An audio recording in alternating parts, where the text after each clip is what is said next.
சாமிக்கே கற்பூர தீபம் சுவாமிக்கே ஐயப்பன்மார்களும் கூறிக்கொண்டு ஐயனை நாடி சென்றிடுவார் சபரிமலைக்கு சென்றிடுவார் சுவாமியே ஐயப்போ ஐயப்போ சுவாமியே.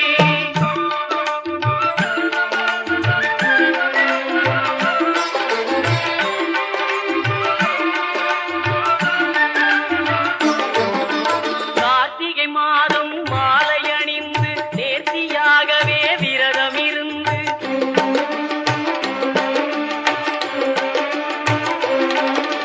பார்த்த சாரதியின் மைந்தனே உன்னை பார்க்கவே